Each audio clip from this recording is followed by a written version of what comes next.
Al Pulso Saludable del día de hoy. Estamos transmitiendo completamente en vivo desde la plataforma de esta empresa que es Proyecto Radio MX.com. Soy Liliana Noble Alemán.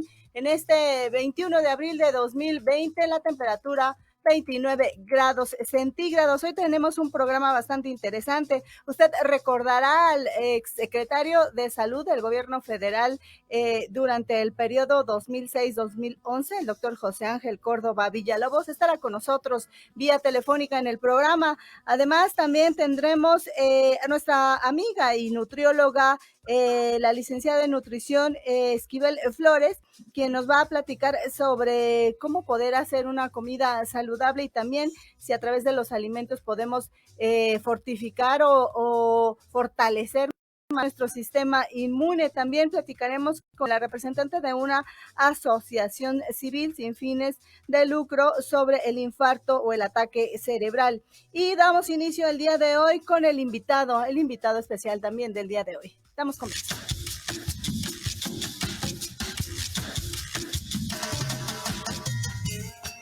En Pulso Saludable, hoy nos acompaña...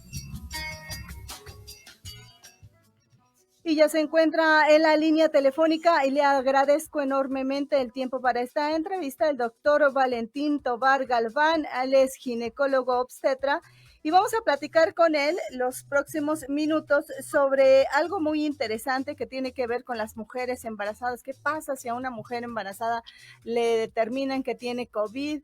Y está a punto también en la otra circunstancia, está a punto de dar a luz o no, está iniciando el proceso de gestación. Vamos a platicar justamente de todas estas inquietudes, dado que también las mujeres embarazadas forman parte de estos grupos llamados de riesgo. Doctor Tobar, gracias por tomar la llamada de Pulso Saludable. Muy buenas tardes. Buenas tardes. Muchas gracias por la invitación. Al contrario, doctor, gracias a usted por tomar la llamada. Cuéntenos, por favor, rápidamente, ¿qué pasa en el caso en el que a una mujer se le diagnostica que tiene COVID-19 y está en el proceso, y pensemos que está en el primer trimestre de gestación? ¿Ahí qué ocurre? Ok. Primero que nada, tenemos que tomar en cuenta la edad gestacional de la paciente. En este caso nos comenta que sea en el primer trimestre del embarazo. Los cuidados que debe de tener toda paciente, independientemente embarazada o no, ya los conocemos. Todas las medidas de higiene, todas las medidas de protección personal que se nos ha venido mencionando, se debe utilizar, como es el lavado de manos, la aplicación de gel, la sana distancia, etcétera. Si la consulta se presenta en el primer trimestre, primero que nada lo que debemos de hacer es espaciarla. Claro. Es decir, habitualmente las consultas para una paciente embarazada son aproximadamente cada 5 semanas, cada 4 semanas, dependiendo de la semana de embarazo. Sí. Aquí lo ideal con una paciente que se encuentra en el primer trimestre sería dar una consulta durante el primer trimestre, programar una nueva consulta a la semana 20, posteriormente a las 28 semanas, 32 semanas, 36 y 38. Tomando en cuenta y pensando obviamente que su estado no se va a agravar y que la sintomatología va a evolucionar de forma adecuada. Si la sintomatología es grave, sabemos que aproximadamente el 80% de las pacientes o de los pacientes que se detectan con este problema son de manera leve, no son graves. Claro. Solamente el 2% se llegan a agravar. En ese caso, si los síntomas ameritan, sobre todo en el problema respiratorio, ameritan hospitalización, se le recomendará a la paciente acudir por un problema respiratorio. Si la paciente presentara un problema obstétrico, ¿qué es un problema obstétrico? Un problema del embarazo, por ejemplo, sangrado, dolor intenso o alguna otra situación que se presente durante el primer trimestre, entonces acudirá al hospital de obstetricia para una atención en calidad solamente de atención obstétrica. Bien. ¿Y qué pasa si esta paciente está ya en la etapa final de su embarazo? ¿Hay algún cambio de la descripción que nos acaba de hacer algún momento? No, la conducta para resolver un embarazo debe de ser netamente obstétrica. Ya mencionamos que la palabra obstétrica significa que debe ser inherente al embarazo. Sí. Es decir, Si la paciente es un embarazo, un tercer embarazo que ya tuvo 2 cesáreas previas, se llama cesárea iterativa, y la indicación para una cesárea, para la resolución del embarazo vía abdominal, es decir, cesárea, va a ser netamente obstétrica. Si la paciente estuviese a término. Hola. ¿Nos escucha, doctor? Se cortó la llamada. Vamos a seguir intentando en unos minutos más seguir la transmisión con el doctor Tovar. Mientras, o si no, vamos a escuchar, creo que también ya está listísima Vanessa Reyes, que tiene por ahí una información muy interesante, en lo que volvemos a enlazar al doctor Tovar. 2 de la tarde con 40 minutos. Esto es Pulso Saludable. Con 42 minutos de este 21 de abril del 2020, la temperatura 31 grados centígrados. Se nos cortó la comunicación, pero le recuerdo que estamos platicando con el doctor Valentín Tovar Galván, ginecólogo obstetra. Además, también él es académico de la Facultad de Medicina de la Universidad Nacional Autónoma de México, creador de técnicas para el control de la hemorragia obstétrica. Él es médico especialista, le decía yo, en ginecología y obstetricia, y médico adscrito a la unidad tocoquirúrgica del Hospital de Ginecología y Obstetricia número 3 del Centro Médico Nacional La Raza, y estamos platicando con él justamente de qué pasa con una mujer, de estas mujeres embarazadas, que hoy se sabe que son mujeres en el grupo de riesgo si presentara COVID. Doctor, de nueva cuenta. Sí, muchas gracias. Sí. Y nos decía entonces que el tema siempre tiene que ser dentro del área ginecobstétrica, el tratamiento, independientemente del estadio del proceso de gestación de la madre. Sí, comentaba yo que primero tendríamos que valorar el estado de salud general de la mamá. Es decir, como ya habíamos dicho anteriormente, el 80% de las pacientes confirmadas tienen sintomatología leve. Claro. Solo el 2% tiene grave. Entonces, valoraríamos si la paciente tiene una sintomatología leve, la vía de resolución del embarazo debe ser por causas obstétricas. Ya decíamos, por alguna indicación para cesárea que sea relacionada a la cuestión obstétrica, o bien respetando también, obviamente, los derechos humanos y la perspectiva de género de la paciente. Y si la paciente tiene condiciones para un parto en forma natural, claro, se atenderá en forma natural, obviamente, teniendo en cuenta todas las condiciones que se deben llevar a cabo para la atención de ese parto, pensando en una paciente contagiada con COVID. Claro.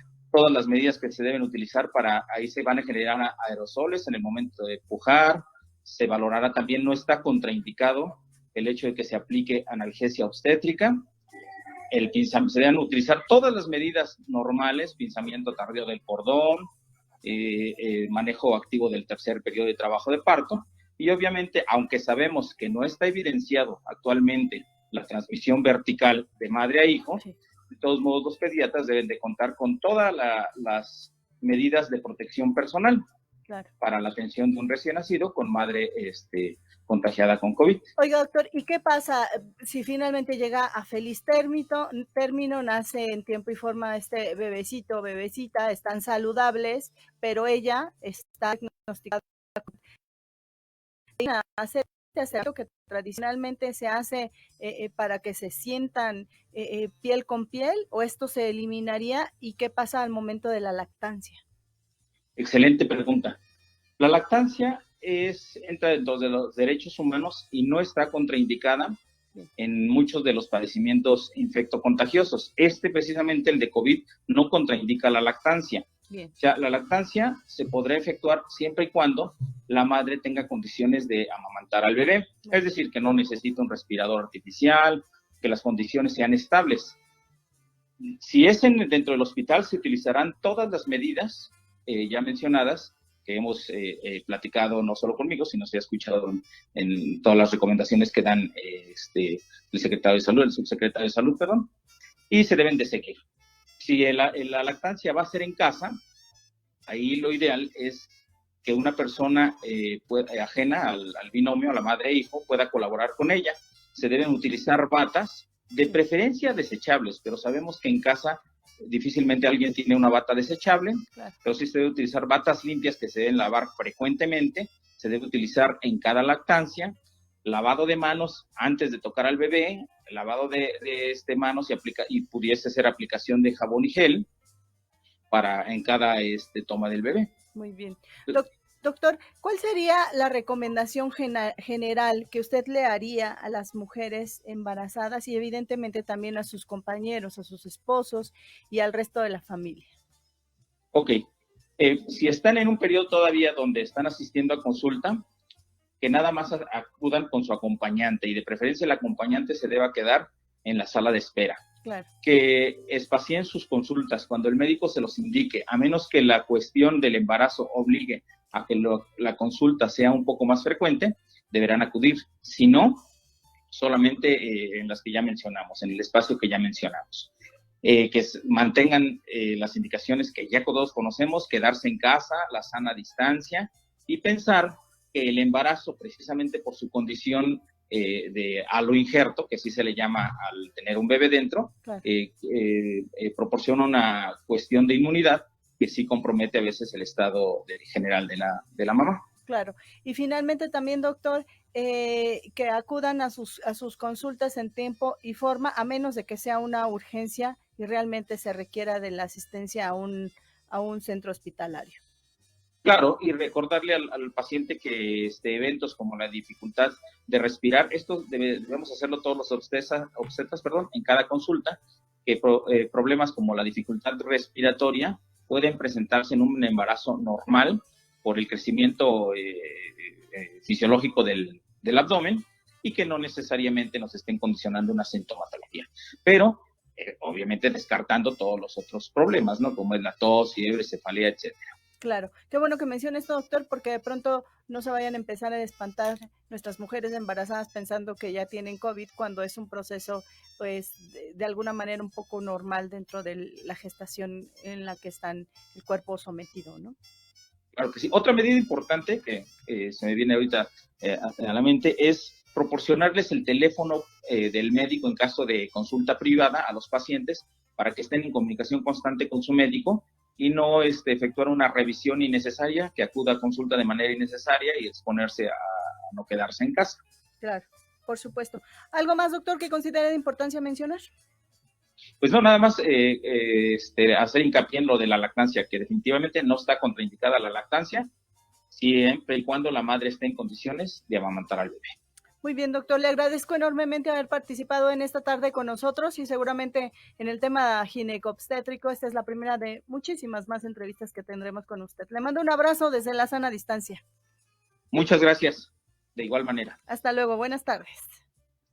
Ahí la voz en esta tarde en Pulso Saludable, le decía yo, del doctor Valentín Tobar Galván, ginecólogo obstetra, quien nos platicó los minutos anteriores sobre los cuidados y qué es lo que tiene que hacer una mujer embarazada si es que presenta síntomas y si es que tiene COVID. 2 de la tarde con 50 minutos, vamos a pausa, tengo mucho más para usted.